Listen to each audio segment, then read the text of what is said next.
Olá, seja muito bem-vindo a mais um episódio super especial do podcast Hashtag Adoração.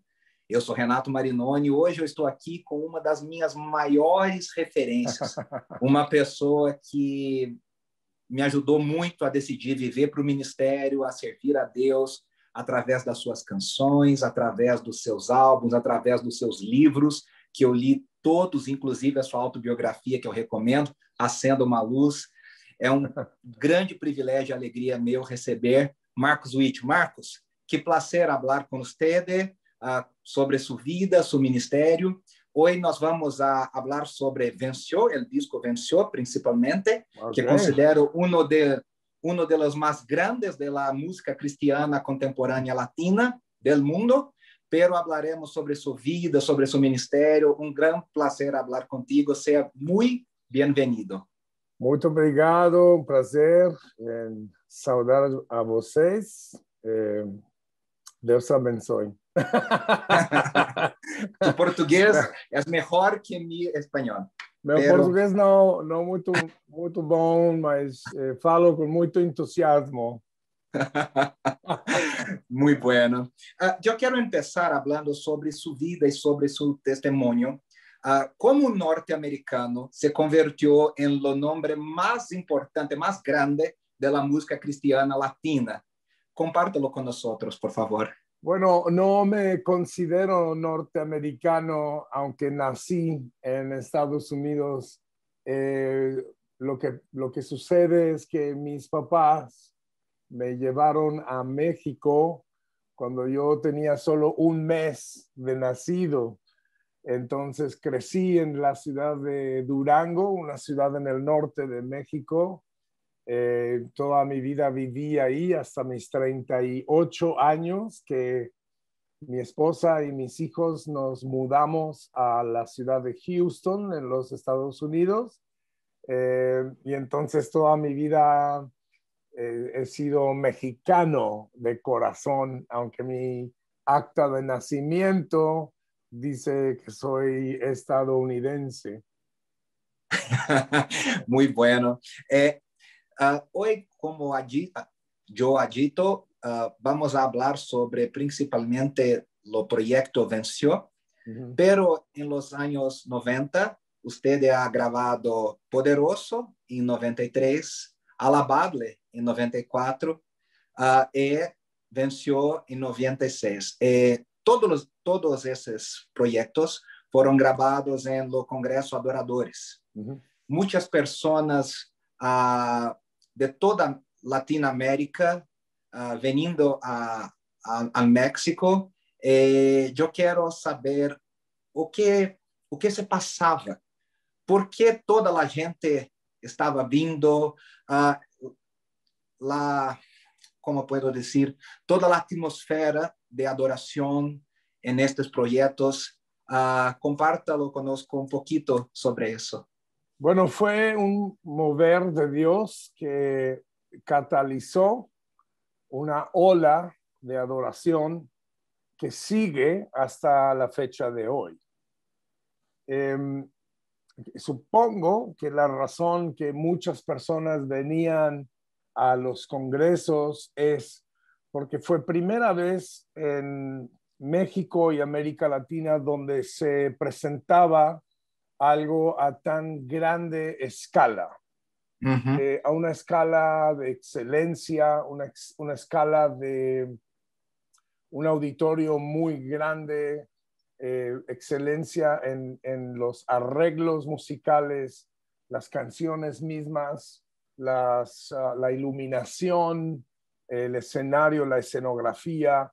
Nunca antes habíamos visto esto en al menos nuestro país de México, y esto cautivó la imaginación de toda una generación de adoradores que hoy día ya es muy común ver ese nivel de producción en muchos lugares de América Latina, pero fui pionero en aquellos años y por eso venían personas de todos lados del mundo. Y ahora yo veo que hasta en las mismas iglesias, en las congregaciones, ahora hay iluminación, escenografía, excelencia, muy buen sonido. Y entonces fue aquellos años y ese congreso en específico fue el inicio de algo que hoy día vivimos y es algo muy común. Yo me recuerdo como niño de oír las canciones, estar muy impresionado con todo. No teníamos el vídeo porque no teníamos YouTube en aquellos Claro. años, pero yo me recuerdo de oír los proyectos en el CDs. La atmósfera era muy especial. La adoración era muy contagiante, era muy tocante. Yo quiero saber cómo fue la selección de las canciones, cómo ustedes decidieron cuáles canciones deberían estar en el proyecto Venció.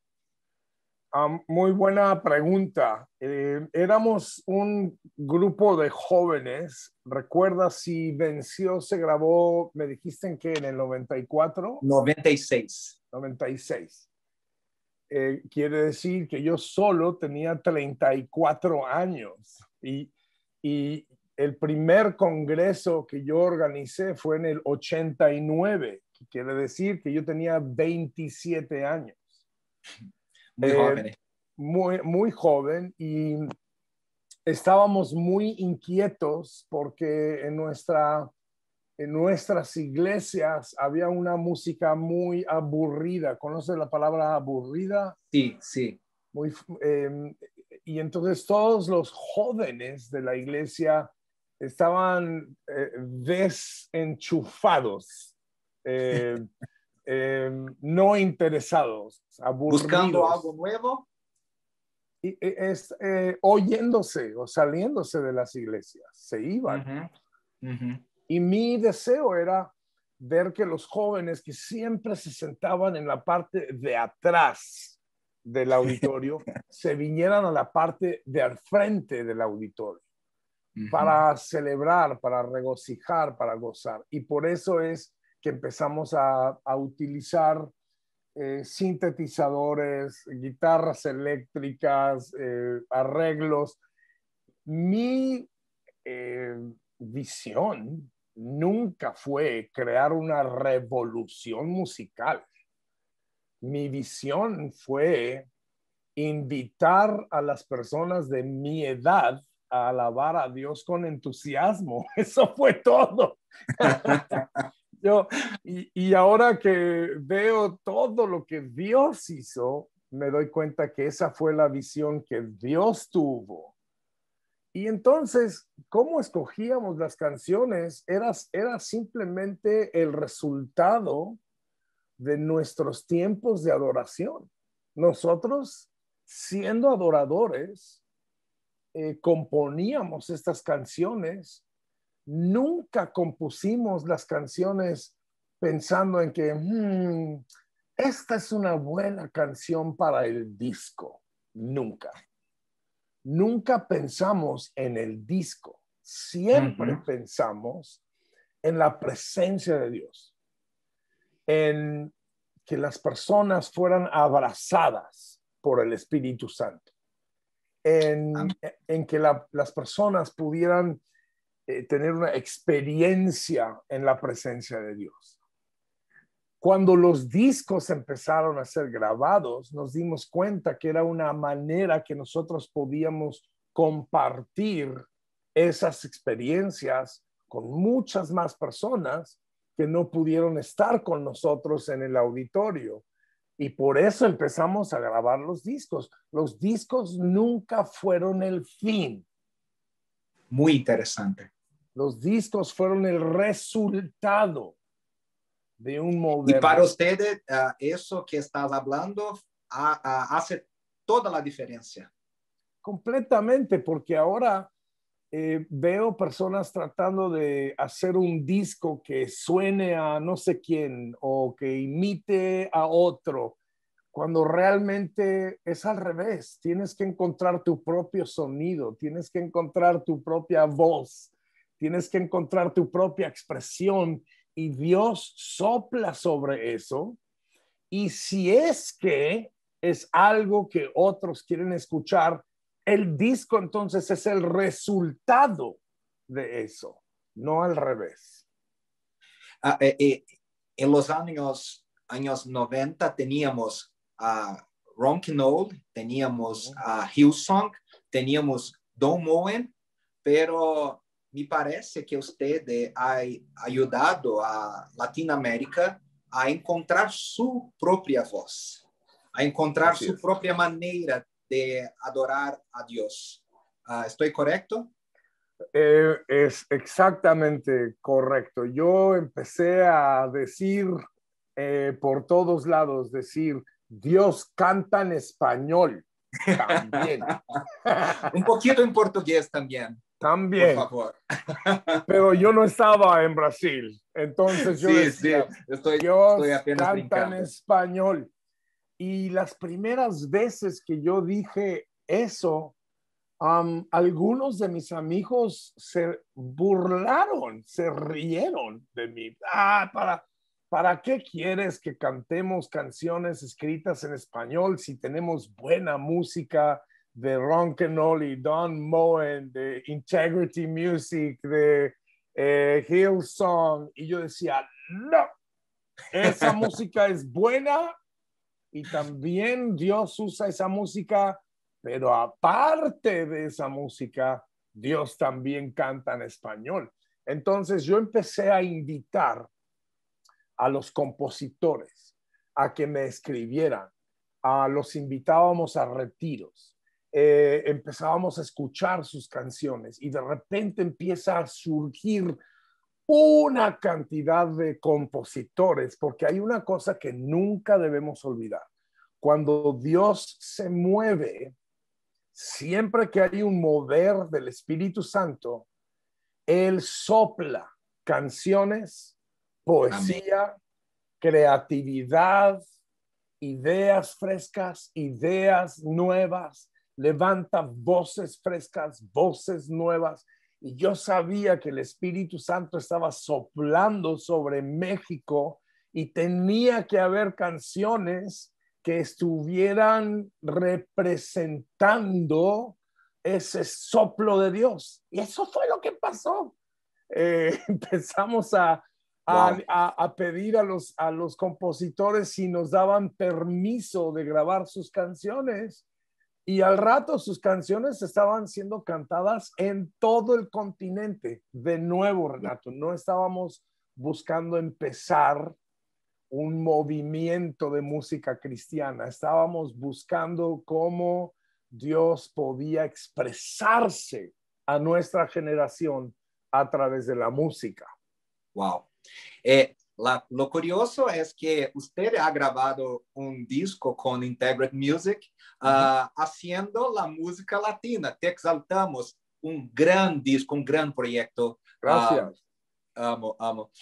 Marcos, me parece que 30 años después de todo eso que estamos hablando, usted permanece muy conectado con las novedades, con lo que surge nuevo en la música, con electrónico, con los ritmos. Usted es muy joven.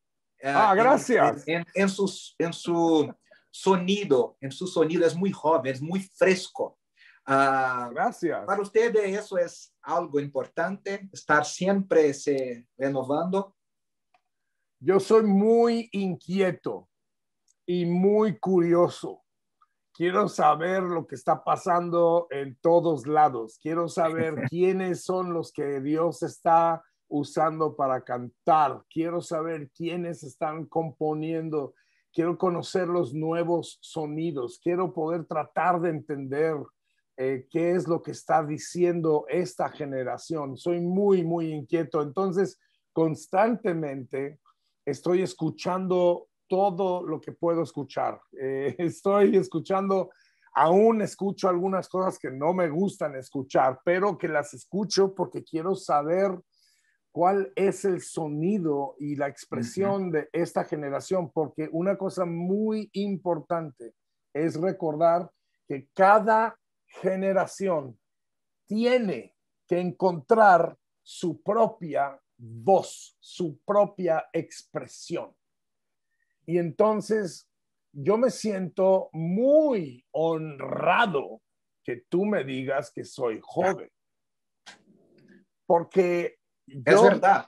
yo deseo tener un espíritu joven, deseo tener una mente joven. Yo te quiero ser sincero. Hay personas de mi misma edad que me aburren. Yo Están en el pasado.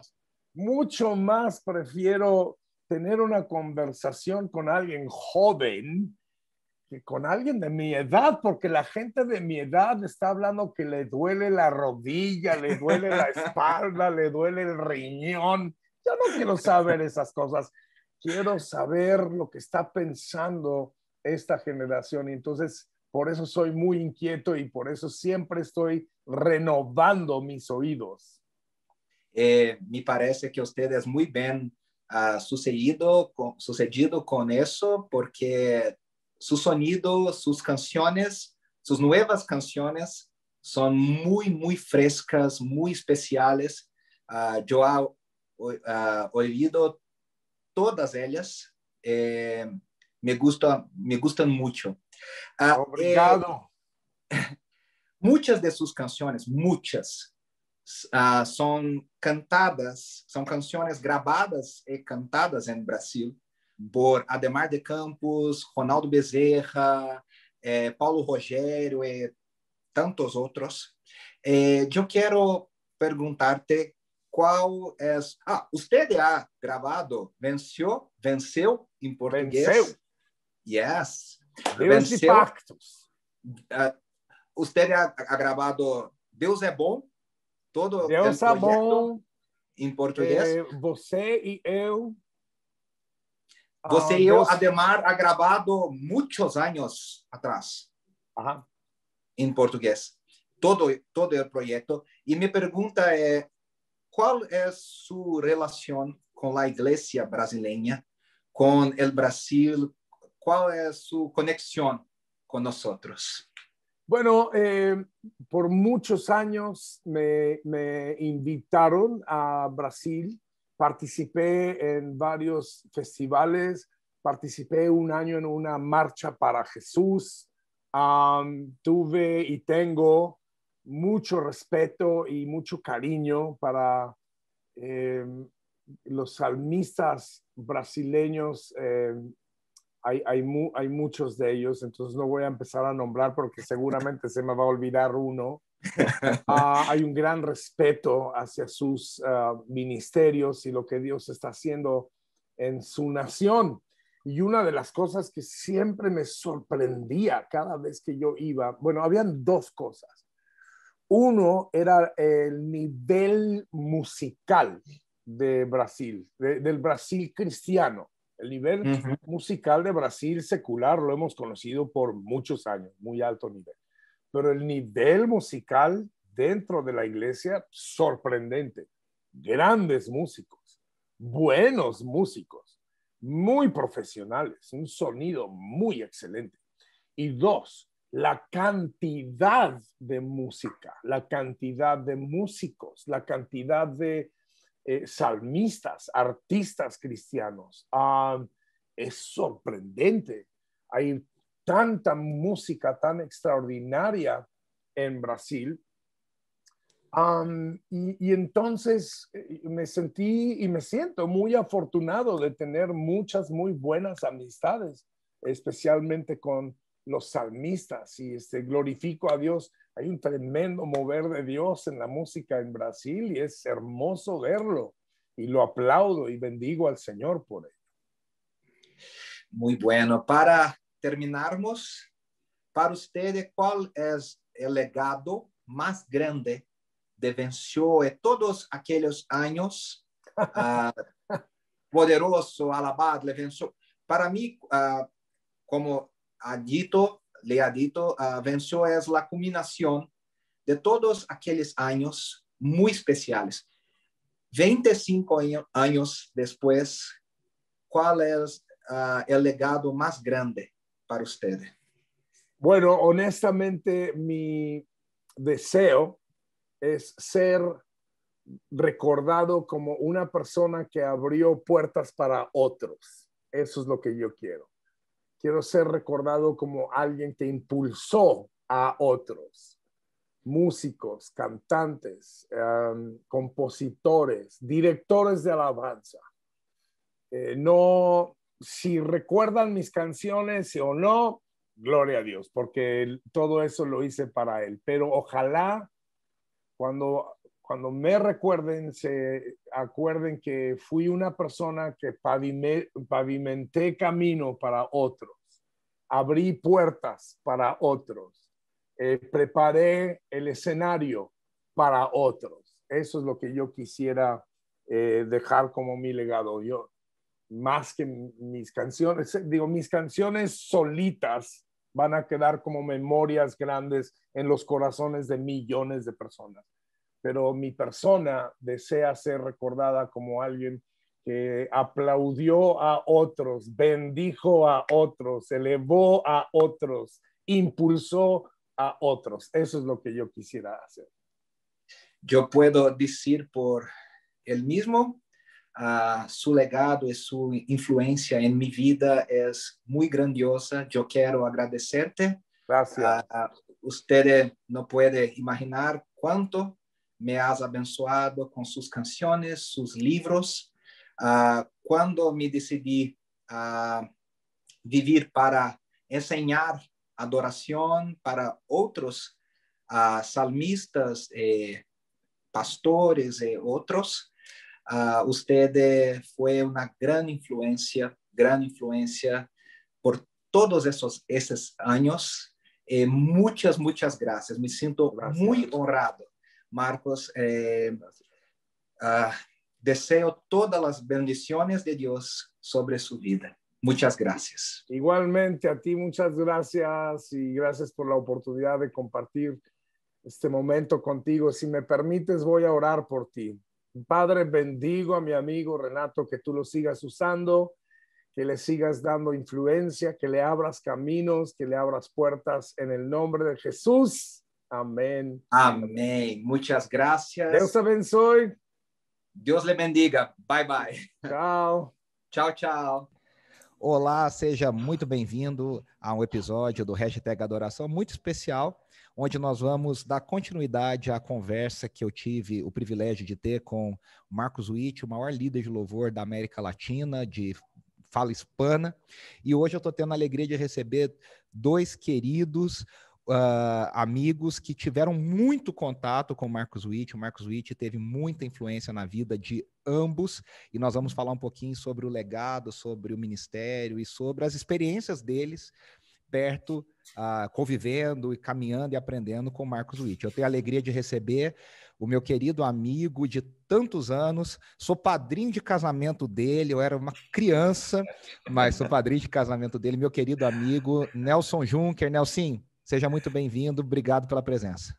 Que honra, muito bom, muito obrigado, estávamos juntos aí, Renato, também com o Ronaldo, privilégio a gente poder compartilhar junto dessa grandiosa história, né, na vida tanto minha, certamente do Ronaldo, sua e de muitos aqui do Brasil e do mundo afora.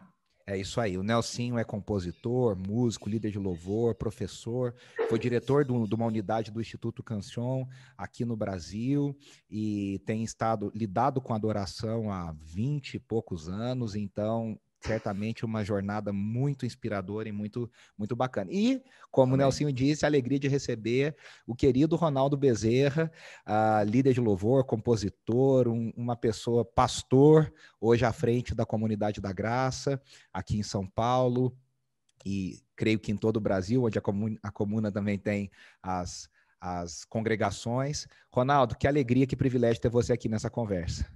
Poxa, meu amigo, eu queria agradecer o convite, e é uma alegria estar com você, com o Nelsinho, e a gente poder compartilhar de tantas histórias boas que nós tivemos, né? É isso aí. Não, isso é muito legal, né, Ronaldo? Porque a gente pensa em você, assim, a gente vê a sua trajetória, o seu ministério. Aliás, ontem foi aniversário do seu pai, né? Eu vi muita gente colocando. Legal. Então, um abraço para ele. Mas eu vejo, assim, a sua história, a sua trajetória. E na área da música, eu tenho certeza que a gente não consegue desassociar você de duas grandes figuras, né?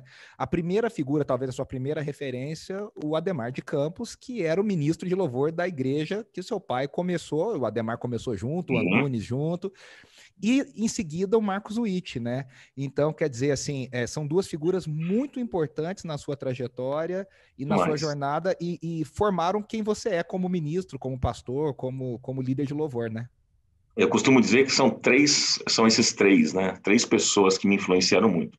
Meu pai, o pastor Adhemar de Campos, com quem eu convivi a vida toda, mas ministerialmente a partir dos 14 anos de idade.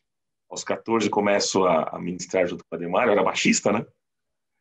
Então, aos 14 aos 24 anos. Depois conheço o Marcos Witt e se tornou uma outra referência para a minha vida e ministério. Não, isso é muito legal, Nelson, porque assim, é o seguinte, né? Eu falei para o Marcos na conversa, você sabe disso, eu falei para ele que o ministério do Marcos ele é muito coerente, né? Todos esses anos são muito coerentes, ele é muito estável, né? Ele tem uma linha, ele tem... Mas aqueles anos 90 foi um pico, assim, que talvez... Aliás, no mundo, né? Eu tenho uma tese de que os anos 93 até 98 foram os melhores anos da música cristã mundial, assim, porque os maiores projetos e tudo aconteceram naqueles 5 anos. Mas, e eu tenho certeza que o Ronaldo tá falando isso, né? Ah, conheci o Marcos. Vocês foram para o México estudar lá exatamente após aqueles projetos, né? Alabadle, Poderoso, Venciou. Eu tenho certeza que isso foi uma influência direta na vida de vocês, né? Eu queria que você contasse depois, o Ronaldo, como é que você conheceu o Marcos Witt, como é que você tomou a decisão de estudar. Aliás, eu nem falei para o pessoal que nos assiste, vocês foram principalmente convidados, porque o Ronaldo, eu sei que foi o primeiro aluno brasileiro do antigo CCDMAC, né? Agora Instituto Cancion, e você talvez tenha sido o segundo, Nelson. Eu não sei se você foi o segundo, o terceiro, eu acho que eu fui o quarto ou o terceiro. Ronaldo, acho que você foi com o... Teve outra pessoa que foi junto com você, não foi, Ronaldo? Eu não me lembro. Maurício. Então, aí depois do Maurício, teve um cara lá do Recife chamado Duarte, e aí depois que é um casado, e depois chegou eu, lá em 98. E como é que você conheceu o Marcos, Nelson? Como é que foi essa experiência? Então, eu tive um privilégio... de conhecer, bom, já conhecia, né, vários discos dele, todo o projeto dele e tal, e de repente meu pai, que morava em outra cidade, mandou para mim um site que chegou no meu e-mail. Não tinha muitos negócios de internet na época, aí ele mandou para mim e falou, eu tô achando um negócio aqui, vê o que você acha aí mandou para mim, e eu lembro que eu li a história do que era o CCDMAC. Eu falei, eu quero ir para esse lugar. E aí, em 6 meses, eu consegui arrumar tudo, consegui sair da empresa que eu trabalhava, consegui ser demitido, que isso foi uma outra bênção, porque aí a gente consegue, então, ir melhor. E aí consegue mais grana, né? E aí eu trabalhava na Varig, então com isso foi melhor, porque eu consegui ir para o México, ainda pagando super barata a passagem. E aí cheguei lá em 98, já cheguei direto no Congresso Adoradores, estava gravando o Enciendo na Luz. Foi uma experiência fantástica, né? E eu lembro que eu saí de lá e aí então eu já fui direto para o CCDMAC em Durango. Eu lembro que a escola nessa época eles estavam fazendo uma transição, saindo de casas. Talvez o Ronaldo tenha pego as casas aí lá em Jardines de Durango. E eu já fui para a escola, que era um edifício que ficava numa igreja chamada Betel Norte. E ali a gente começou, né? Então, para mim foi uma experiência fantástica, inesquecível. Até o dia de hoje, a gente ainda tem muito contato com os alunos dessa época, aí de 98 até 2002, que foi o tempo que eu fiquei lá. A gente tem um grupo de WhatsApp, que eu digo que é o grupo mais internacional que eu tenho, porque todo mundo tem da Argentina, tem da Colômbia, tem mexicano, e é muito gostoso. Então, a gente... foi uma experiência fantástica. Então, esse conhecer do Marcos... foi uma referência, ele não me deu aula diretamente, ele não era professor, mas ele sempre foi meio que um reitor honorário desde depois que eu cheguei, então estava lá com muita frequência, né? E eu tive também a oportunidade tocar com ele algumas vezes, de estar junto fazendo BR com ele, então foi um tempo muito especial, né? Inclusive gravar também foi um tempo muito especial. Eu quero perguntar essa da gravação daqui a pouco, mas é que eu acho que deve ter sido uma experiência muito legal. O Ronaldo, Nelson falando aqui, eu pensando, né, que as pessoas glamorizam muito as coisas, né? Acham que, nossa, que glamour, que coisa maravilhosa. Vocês foram numa época, eu me lembro, por exemplo, quando a Ana Letícia, a esposa do Nelson, resolveu ir em 99, que era um negócio assim que você falava, mas vai fazer exatamente o quê? Né? Porque não tinha referência, não tinha Hillsong College, não tinha CTMDT, não existia escola de louvor, não existia. Então, o que era esse negócio de estudar louvor? Como é que é essa história, né, de virar? Enfim, as pessoas não entendiam muito isso. Você foi bem no início, eu lembro até da história, por exemplo, eu lembro que o Marcos conta na biografia dele, né, que no começo eles tinham que cozinhar para os alunos, eles tinham que fazer, porque era uma coisa muito simples. Eu fui da primeira turma do CTMDT, né, do Diante do Trono, nossa, só Deus sabe o preço que nós pagamos de coisas precárias, complicadas. E eu imagino que você passou por tudo isso também, né, Ronaldo? Nossa, se passei. Na verdade, eu conheci o Ministério do Marcos em 1995, através do meu pai, que recebeu uma fita cassete, na época, do projeto dele, O Poderoso. Poderoso. Uhum. E aí meu pai gostou e falou, filho, olha que legal isso, olha, a gente precisa cantar algumas músicas aqui na igreja. E eu me encantei com aquilo, né? E eu estava junto com o Ademar, eu era baixista do Ademar. O que aconteceu? Eu e o Ademar fomos para o Chile em 1995, naquele congresso de adoração que ele faz. Vinha del Mar? Não, não sei se era Vinha del Mar, não sei. Então foi em Santiago. Santiago. Aí eu estive lá, nesse congresso, e nós participamos e tivemos um contato ali com o Marcos. O Ademar levou os CDs e tudo mais. Inclusive, na volta, o Ademar gravou um CD em espanhol. Você lembra disso? Vocês lembram? O Ademar gravou e depois ele fez a versão do Io. Isso. E ele fez a versão inteira depois do Tu e Eu, né? Ele fez a versão do Você e Eu, né? Isso, ele foi chamado pela Canção para gravar, através do Juan Salinas. Uhum. Um tempo muito legal, mas aí eu volto para o Brasil, então, né, depois de estar no Chile, participando daquele congresso, e aí, lá no Chile, eu fiquei sabendo dessa escola. E aí eu fui buscar as informações e tal, e aquilo que você falou, ninguém entendia muito o que era isso. Eu falei com meu pai, e meu pai disse, mas como é que é isso? Que história é essa e tal? Falei com ele, né, peguei todas as informações, passei para ele, e aí ele me apoiou. Então, vamos embora. Ele foi comigo me levar. Eu tinha 24 anos. Imagino que tenha tomado um susto, né? Porque Durango, pelo que eu me lembro, não é um lugar muito bonito, né? É um lugar feio, no meio do deserto. Foi um susto, imagino, né? Não, ele chegou lá e falou, filho, você tem certeza, filho? Dá tempo de desistir ainda. Ele ficou uma semana comigo. Inclusive, ele ministrou. O Marcos acabou convidando ele para ministrar em um dos dias lá naquela semana que meu pai esteve. E aí foi então que eu conheci melhor e participei da escola e foi fantástico. Naquela época a gente tinha que limpar as casas, tinha que lavar a louça, e tinha toda uma escala. Você também era assim, né, senhor? Opa! Muito. El aseo da escola, o aseo, ou seja, a limpeza da escola, a limpeza da casa, era pauleiro o negócio. Tinha tudo uma escala. E se não fizesse. Mas foi um tempo muito bom. E isso é muito legal, né? O Nelson comentou, ali tinha gente, pela influência do Marcos na América Latina, de fala hispana principalmente, gente da Argentina, da Colômbia, do Chile, do próprio México. Então, esse contato com gente de outras nações que também estavam ali querendo aprender sobre a alabanza, né? Sobre a adoração, sobre o louvor. Nelson, isso é uma coisa que molda a vida da gente para sempre, né? É fato. Na minha turma, por exemplo, tinha uma japonesa. Depois tinha gente da Itália, tinha gente da Espanha, né, nesse tempo que a gente esteve lá.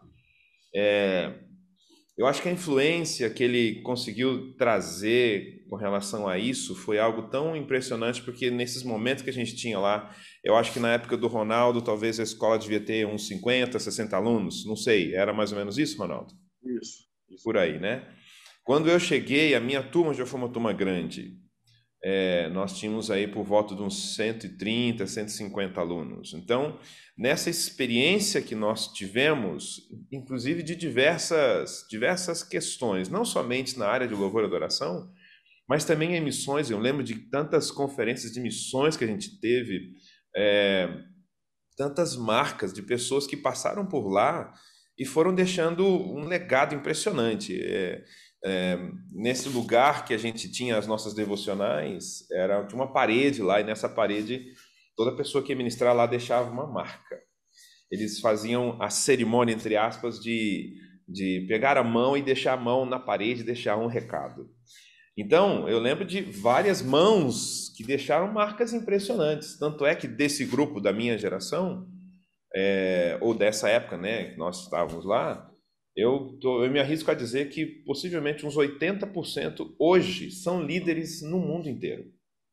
Né? Então, quer dizer, a marca de louvor e adoração que foi deixada ali foi além, não somente além fronteiras, como também além serviços, ou seja, você servir a Deus de diversas formas.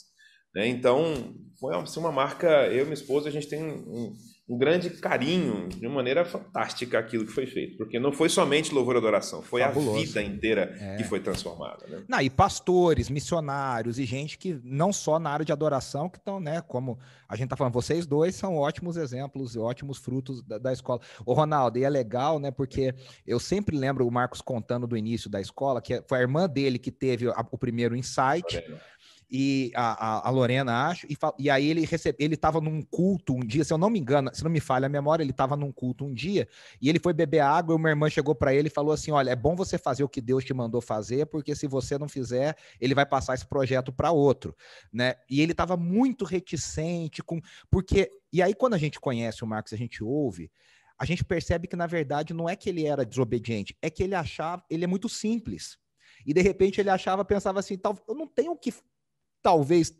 montar uma escola, como assim, né? E essa marca é muito impressionante. Eu imagino que para vocês, naquele início ali, tenha sido algo assim essa marca de serviço que o Nelson falou, de fazer as coisas para Deus, de não criar uma marca, ele não queria criar uma marca global de uma franquia de louvor e adoração, né? Era um legado de discipulado, de caminhada, de dia a dia, né? De servir a Deus no dia a dia. Sim, e é interessante o que o Nelson estava falando aqui, e você também comentou, dessa questão do convívio com as pessoas. Eu lembro uma frase do Marcos, logo quando eu cheguei, 2 frases que ele falou.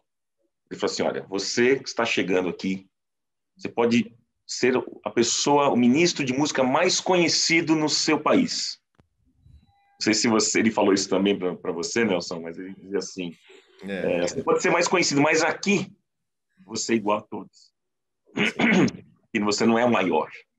Né? Então, ele sempre tocava nessa questão do serviço, né? Do maior é aquele que serve. Né? Outra frase que ele dizia, que me chamou a atenção, e eu vi isso na prática, ele disse assim, olha, vocês precisam aprender que o ministério é a oportunidade de viver em graça. Então, vocês aqui são culturas diferentes, países diferentes, e vocês vão ter que viver em graça. Aprendendo a se relacionar, a liberar perdão, vai surgir algumas situações, né, que vocês vão ter que acertar. E realmente, eu não entendia muito isso, mas na convivência, isso trouxe muito crescimento para mim, óbvio, né? Mas na convivência com as pessoas, era uma dinâmica difícil, né? Alguns irmãozinhos lá de outros países, uma cultura diferente, um jeito diferente de ser. Por exemplo, às vezes, para vocês terem uma ideia, estava andando na rua, e quando eu via, tinha um rapaz que estava vestindo a minha camisa. Aconteceu com você já? Nossa, trocentas vezes. Eu ia falar isso agora. Eu cheguei pro rapaz e falei assim, ô meu amigo, cara, eu tenho uma camisa igualzinha a sua. Ele falou assim, não, é a sua mesmo. Passei no seu quarto e peguei. Não, assim lá mesmo. no CTMDT tem uma história famosa, vou contar rapidinho porque não é o nosso foco, de uma pessoa que comprava iogurte e tinha uma cozinha que era compartilhada. A história deu tão errado que eles desativaram essa cozinha compartilhada. Mas tinha uma geladeira lá que era para o pessoal que comprava uma coisinha ou outra colocar lá e pegar as coisas. E aí tinha uma irmãzinha que comprava iogurte. e todo dia que ela ia pegar o iogurte, tinha um a menos, ou seja, roubava o iogurte dela. E aí ela pegou e escreveu no bilhete assim: senhor ladrão, por favor, roube o de coco, que o de morango eu gosto bastante. No dia seguinte, ela chegou lá e tinha levado o de coco, o de morango tava. Pelo menos era um ladrão educado, com uma certa educação. Né? Um ladrão mais respeitoso. Então são desafios da convivência, né? Mas que isso marca a vida da gente e faz toda a diferença. E aí, Nelson, eu queria te perguntar o seguinte, né? De tudo que você passou e viveu e conviveu, qual é a maior marca que você acha que o Marcos trouxe para sua vida, assim, um legado que você fala, caramba, isso realmente me impactou, me ensinou? O que você diria que é a maior marca da vida do Marcos na sua vida? Eu acho que a paixão por aquilo que ele fazia. Eu me lembro de um dia, ele chegou nessas devocionais que a gente tinha. A gente tinha devocional todo dia de manhã e, se não me engano, acho que era terça-feira à noite ou quinta, não me lembro agora, que a gente tinha essas devocionais. E ele chegou numa dessas, ele chegou assim muito triste, chorando muito, até recentemente estava relembrando desse acontecimento. E ele falou assim, olha, ele era piloto, não sei se ele pilota, acho que hoje talvez não, mas ele tinha um avião e tal, eu até viajei nesses aviões dele aí, passei mal até, mas isso é outra história. Eu lembro que ele chegou assim muito triste, falou assim, muitas críticas que ele recebia de capa de CD, que não sei o quê, e falando um tanto de coisa dele e tal, e ele tava assim muito, muito para baixo. E aí eu lembro que ele falou assim, olha, eu acabei de enviar o meu currículo para a Continental Airlines, porque, eu tinha enviado, ou eu ia enviar, não me lembro agora especificamente, meu currículo para a Continental Airlines. Desistir de tudo, virar piloto. Desistir de tudo, virar piloto e pronto, né? Aí ele falou assim, mas quando eu ia enviar, era isso, quando eu ia enviar, eu comecei a me lembrar, ele foi citando alguns alunos, eu lembro que ele começou com um cara chamado Abel Queiroz. Eu me lembrei do Abel Queiroz, eu me lembrei de fulano de tal, me lembrei do rosto de fulano de tal, e foi falando, e chorando, e falando assim, por causa de vocês, eu não desisti. Então, assim, essa paixão que ele tinha por deixar marcas, foi algo impressionante, né? Então, para mim, acho que esse é um dos maiores legados que ele deixou em mim foi isso. Eu lembro que a gente teve uma oportunidade de ter um discipulado muito próximo. Tinha um tal dos 12 do Marcos, era até uma brincadeira que a gente tinha na escola e tal, e eu fui o segundo dos 12 do Marcos lá, e ele, nesse tempo muito próximo que a gente teve, eu lembro que ele falava assim, olha, vocês precisam sempre se rodear de pessoas que vão fazer coisas melhores do que você, para que você possa não somente levantá-las, mas para que você também possa crescer com elas. Então são marcas de alguém que pensa no outro, alguém que levanta o outro, alguém que olha para frente, e isso eu levo muito, muito forte comigo hoje, de tentar pegar as pessoas e vai e manifesta o reino de Deus onde você for. Então, isso ficou muito marcado comigo. Isso aí é algo que eu levo comigo até o final da vida. Isso é muito legal, né, Ronaldo? Porque o Nelson falando isso, eu tô aqui pensando. Nós estamos falando disso 25 anos depois. Vocês dois no ministério, eu que não estudei lá, mas eu disse para o Marcos isso, inclusive, a decisão de eu dedicar minha vida para estudar, e fui estudar com Diante do Trono, com a Ana Paula e todo mundo, mas tem muito da influência dele, desse sonho, dessa visão, dessa ideia, e nós aqui no ministério, ele muito firme no ministério ainda, porque infelizmente tem gente que você olha hoje e fala, caramba, essa pessoa se perdeu um pouquinho, ou perdeu a força, perdeu o gás, perdeu essa energia, e você olha para o Marcos, e ele fala isso na conversa comigo, né? Ele fala, eu ainda me sinto muito jovem. O Nelson sabe, ele falou assim, eu não gosto de ficar com gente da minha idade que tá reclamando de dor nas costas, dor não sei aonde, dor não sei o que, eu gosto de gente jovem, que tá pensando, que tá inventando, que tá criando. E isso é muito legal, né? Eu queria saber de você, Ronaldo, qual que é a maior marca que ele deixou na sua vida, o legado, 25 anos depois, o que você olha para trás, você como pastor, líder, discipulando, liderando tanta gente, o que você vê do Marcos na sua vida? Olha, algo que para mim marcou muito, que fica muito forte, é o ser aprovado. Ser aprovado. Não basta ser usado. Nós precisamos ser aprovados. Isso foi uma das coisas que o Marcos falava muito conosco, sabe? Porque ele foi muito usado, ele é mas naquela época ele estava No auge. bombando, estava no auge. Mas ele sempre batia nessa tecla, porque ser usado, Deus pode usar qualquer pessoa, ele sempre usou seus instrumentos ao longo da história da humanidade. Deus usou uma mula para falar, Deus usa quem ele quiser, inclusive usa hoje em dia, usa até as bezerras. Usou mula, usa bezerra. Deus pode usar. Esse não é a questão de ser usado. Né? Às vezes a gente entra naquela neura, né? Não, eu preciso ser usado, eu quero ser usado. Não, mas mais do que isso, é ser aprovado. Entendendo que louvor e adoração, para mim isso clareou mais, não é ministério. Às vezes a gente fala assim, não, eu participo do ministério de louvor e adoração. Não, louvor e adoração não é ministério. Louvor e adoração é estilo de vida. Exatamente. O ministério que a gente participa é o ministério da música, mas louvor e adoração é o estilo de vida. Então, assim, essas coisas foram, sabe... Bom, a palavra de Deus não volta vazia, ela germina na vida da gente, né? E isso marcou demais, e assim, eu carrego isso até hoje, porque eu quero ter um ministério aprovado, mais do que ser usado, aquela ansiedade, não preciso ser usado, eu quero ser, eu voltei para o Brasil assim, né? Quero ser usado, mas todas essas sementes que foram lançadas no meu coração, do serviço, de preferir o outro em honra, de abrir espaço, o Marcos falava muito sobre isso, né? De abrirmos espaço para as pessoas.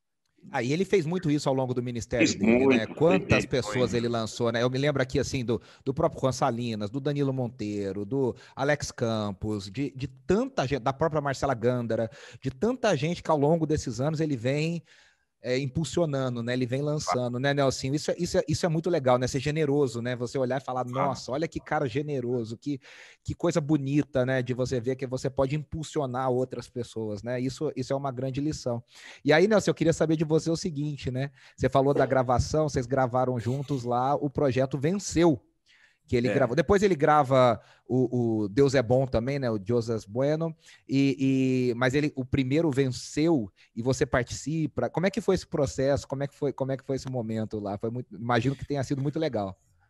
Nós tivemos duas gravações, na verdade. Essa foi uma onde o Koala Zamorano, que é o cunhado, esposo da Lorena, ele me convidou lá para a gente poder fazer o back de todas essas músicas e a tradução. Então eu e o Du, a gente fez a tradução de todas as músicas. Foi assim, o momento que a gente chegava lá no escritório, ô Marcos, ó, assim, assim, assado, mas isso aqui tem que tomar cuidado, a palavra em português é assim, assim, assado e tal. E aí eu lembro que eu estava em uma época, foi bem antes do meu casamento também, então eu lembro que eu gravei e vim logo para o Brasil, e aí eu gravei todas as partes junto com o Koala e com a Lorena, fazendo todas as linhas melódicas, ou seja, das melodias. E aí o Koala fala assim, ó, agora você vai fazer a música do Gadiel, que é o Bendito Salvador, Amante de ti. Nossa, alta pra caramba, eu ralei até pra gravar esse negócio, porque era muito alta pra mim. E o instrumental foi o original, né? Usou o mesmo instrumental do original. Tudo original, só pegou a pista é um jeito de espanhol, né? Pegou só o playback e a gente gravou em cima. E eu lembro que eu gravei fracionado, ou seja, era frase por frase. Eu nunca tinha tido uma experiência de gravação até então, né? Quer dizer, já tinha tido uma, mas foi mais simples. Não? Outra coisa é você gravar assim, diante de um carinha simples chamado Marcos, né? Então assim, foi uma experiência fantástica. E outra que nós tivemos como escola, aí já eram os alunos, e aí foi um CD chamado El Encuentro, e nesse disco aí foi escolhido na escola alguns alunos que fizeram as gravações, e ele também gravou só piano e voz. Então é um CD duplo fantástico. Essa gravação piano e voz dele são cânticos clássicos dele, e ele conta as histórias desses cânticos, então foi um momento muito especial. E você gravou esse já com a Ana Letícia, né? Foi você e ela já gravaram. Com ela, isso. E aí foi a primeira gravação que teve do Eu Te Busco, que depois ele fez no, não sei... Dios de Pacto, a primeira música do Dios de Pacto, em 2002. Então a gente gravou aí, a primeira vez foi eu e minha esposa, a gente gravou Eu Te Busco. Isso foi o quê? 2001, talvez, que vocês tenham gravado? 2000? Por aí, 2001. A gente já estava casado em 2001 que a gente gravou isso. Ficamos aí uns 7, 8 meses ensaiando bastante e tal, e depois a gente gravou. Então foi um momento muito especial, foi em Durango também, então foi muito legal. Que bacana. Ô, Ronaldo, e você teve o privilégio, tantas canções do Marcos você gravou e trouxe para o Brasil, né? Teus Olhos... Tu sondas, né? Que a gente fala teus olhos. E outras, né? Isso é muito legal, né? São canções que são cantadas a rodo no Brasil, como a gente diria, no Brasil inteiro as pessoas gostam, amam, cantam, e eu imagino que é muito legal para você ter inclusive essa marca junto, né? De falar, poxa, que privilégio trazer essas canções para o Brasil, né? Não, sem dúvida, sem dúvida. E outras canções até que o Marcos não gravou, né? Por exemplo, Eu Te Louvarei, o pessoal me conhece com a música Eu Te Louvarei, até hoje. O pessoal pensa que até, inclusive, é uma música minha, eu fiz a versão, mas o pessoal pensa que é minha e que gravaram em espanhol. É legal isso. Muito bacana. Inclusive, o Marcos, no meu primeiro CD, O Rei do Universo, que foi gravado em 98, o Marcos tem uma participação especial no meu CD.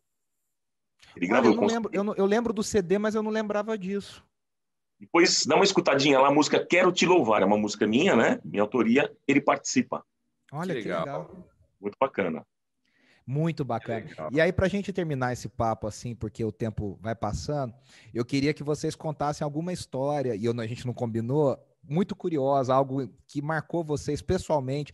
Pode ser aqui no Brasil, pode ser na época lá no México, pode ser em alguma situação. Eu me lembro, o Marcos é uma pessoa muito interessante, né?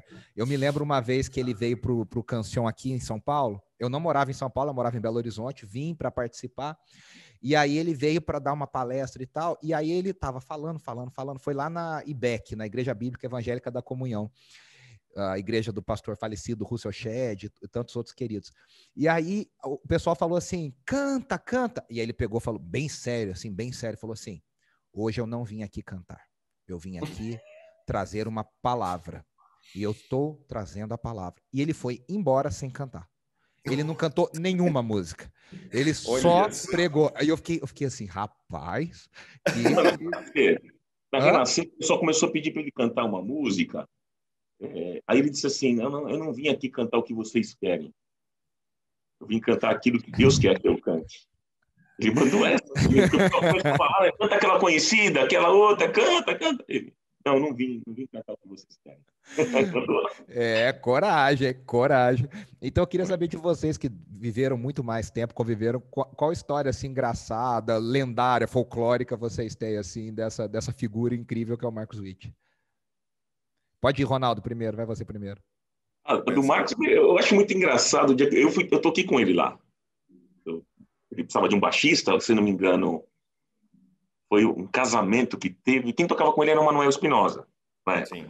Aí o Manuel precisava participar de um casamento, ele era padrinho, ele não pôde ir num evento, e eu fui. Né? Eles me chamaram porque eu tocava com a Ademar, ele conhecia os CDs e tudo mais, e o Marcos me chamou. Bom, interessante que o Marcos me passou as músicas, falou, você vai tocar, nós vamos tocar essas músicas, então tire exatamente como está, tá bom, claro. Pouco exigente a criança, né? Pois é. Pouco e aí, exigente. Meu amigo, bom, eu já achei engraçado o seguinte, que no trajeto, quando nós estávamos indo para a cidade ministrar, foi muito engraçado. Bom, primeiro ele passando de avião em cima da gente, né? E buzinando com o avião. Meu Deus do céu, né? Até então eu não sabia que ele era piloto. Até então. E de repente eu perguntei, quem que é esse que está buzinando em cima da gente? Os caras, é o Marcos Witt. Ele foi de avião. Bom, mas quando chega no evento, eu assim, né? Imagina, novo, primeira vez, aquela multidão naquele estádio. Cara, ele chega para mim e diz assim, ele me chama de canto e fala assim, Ronaldo, deixa eu te falar uma coisa. Nós vamos ministrar, mas se eu olhar para trás, olhar feio para você, não leva pro lado pessoal não, tá? É porque alguma coisa você está fazendo de errado. Pouca pressão.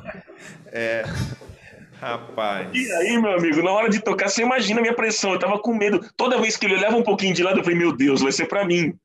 Você imagina. Depois eu brinquei com ele e falei, poxa, você tá com terror aqui, cara. Você me quebra, né? Teve uma situação que ele olhou, e assim, ele era assim, um pouco bem exigente, né? E olhava mesmo, e firme, mas meu Deus, eu tremi na base. Mas depois a gente riu, foi muito legal. Que engraçado, que legal, que bacana. E você, Nelson? Eu também toquei baixo com ele. Toquei baixo, cantei também. São duas experiências que eu tive bem interessantes. Uma muito semelhante a essa do Ronaldo, porque eu lembro que a gente estava como aluno tocando e tal, porque eram bandas da escola que foram selecionadas, parará, e aí eu fui tocar. Eu lembro que eu tinha um sem fio no baixo ligado. E a gente ia começar, a música venceu, que começa com o baixo, né? Gostando de menor e tal.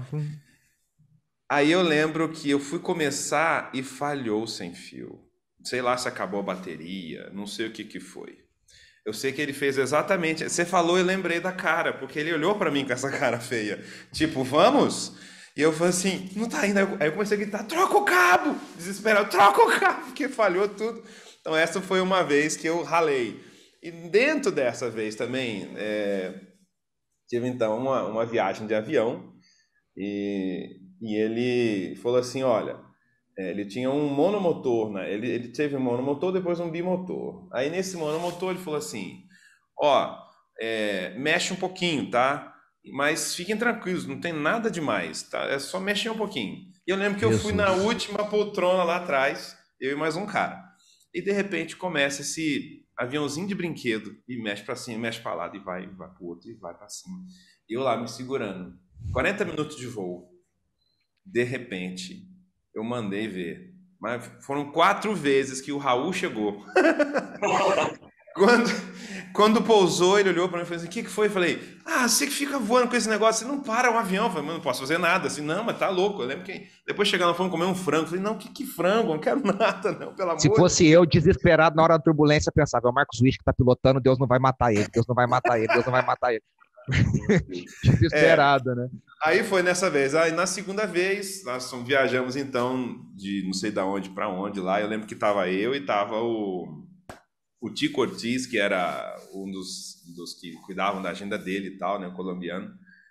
E aí dessa eu falei, vou tomar um Dramin, beleza. 1h30 de voo, tomei o Dramin. Tá. Primeira hora, de boa, conversando contigo, não sei o que e tal, taralá. De repente começa, e vai de um lado, e vai pro outro, e vai de um lado, e começa, e eu me segurando, levantei a cabeça, segurei. Quando o avião vai pousar em Durango, quando eu vejo a pista, mando ver de novo. Aí, quando ele chega, olha para trás, fala, mas de novo, Nelson, mas também seu avião aí. Você é um piloto que não tá sabendo levar a coisa bem. Muito legal.